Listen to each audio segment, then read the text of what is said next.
Hello class, we are working velocity formula examples from chapter 5. To begin, in understanding the velocity formula, which equals height, we see that it says the height in feet of a projectile after t seconds is expressed by this polynomial where -16 is a constant in feet per second squared due to gravitational pull. V subscript I is the initial vertical velocity in feet per second, and H subscript I is the initial height in feet. This polynomial assumes negligible air resistance. In our first example, if a soccer ball is kicked from the ground with an initial velocity of 48 feet per second, express the height of the ball as a factored polynomial. So we start with the set part of the formula, -16t squared plus the initial velocity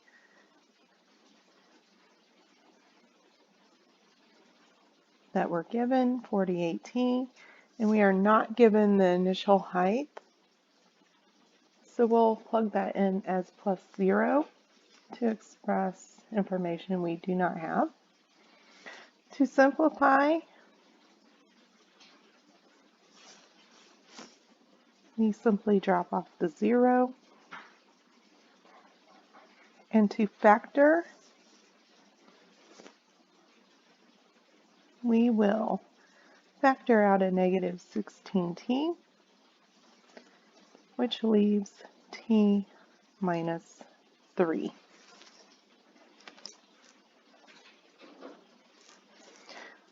Now we've met the purpose of our problem with a final factored polynomial that expresses height. The second problem is actually assigned in your chapter review. Casson hits a baseball upward at an initial vertical velocity of 24 feet per second from a height of 3 feet. How long, to the nearest tenth of a second, will it take for the ball to hit the ground? Because we do not use calculators, we'll alter the final answer for this problem slightly. We'll see that shortly. But let's build our formula from the information we have. -16t squared is set. The initial vertical velocity is 24 feet per second, 24t, and the initial height is 3 feet. We'll set this equal to 0. We cannot easily factor this polynomial, so what do we do when we cannot factor a polynomial? We need to use the quadratic formula. Let's apply the quadratic formula to this polynomial.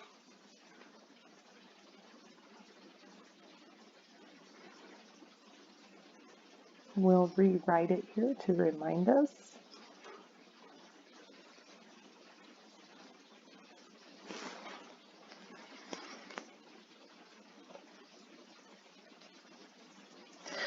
Okay, to use the quadratic formula, we need to find our values a, b, and c. A is -16.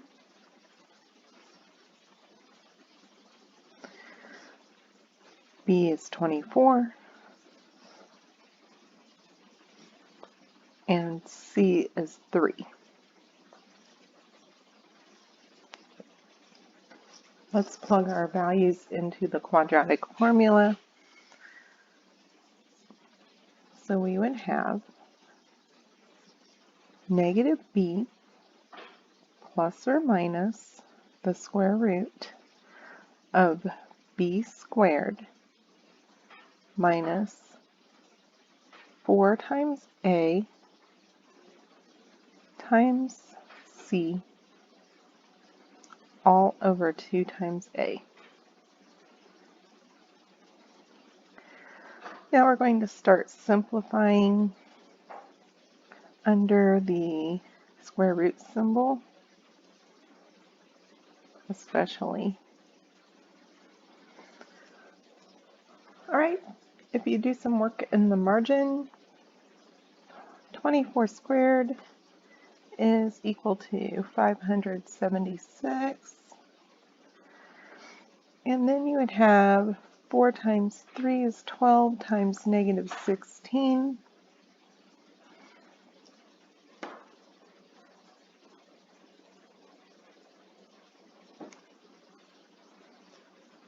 So we're going to subtract. If you do some work in the margin, that is negative 192.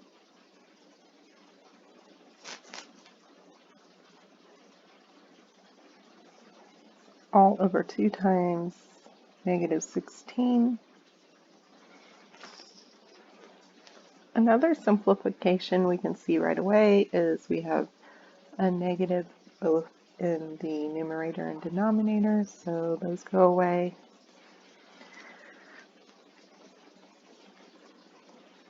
Also, we would have a minus a negative number, so that becomes a plus.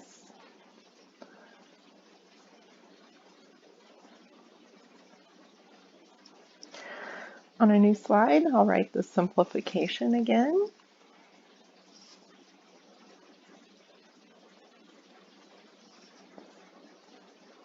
So now we have our simplified information, 24 plus or minus the square root of 768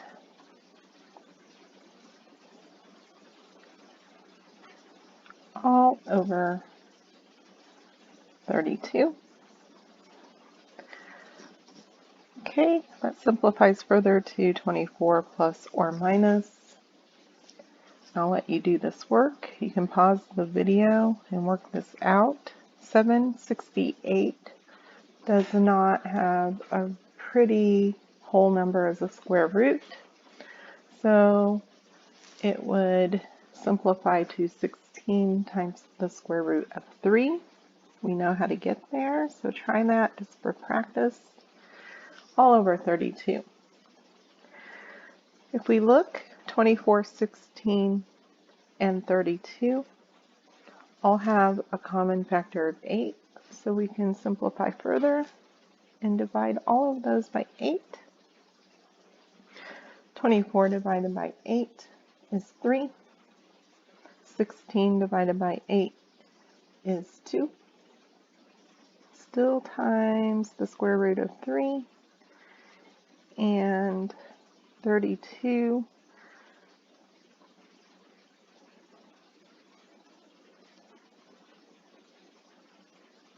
divided by 8 is 4.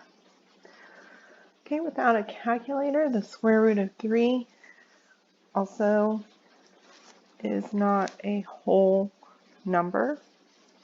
And we are asked to find in the nearest tenth of a second the height. So if we had a calculator, we would find it's 1.6 seconds for our answer.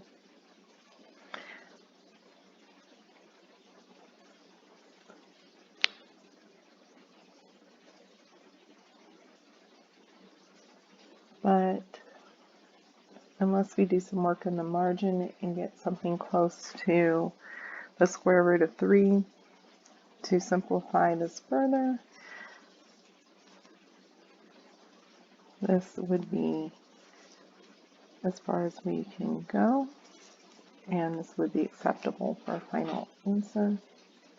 I hope this helps with velocity formula in these two examples. Also remember to apply the quadratic formula when a polynomial cannot be factored. Work out some other velocity problems and apply the formula as well for practice through regular assignments. I hope this helps, and I'll see you soon.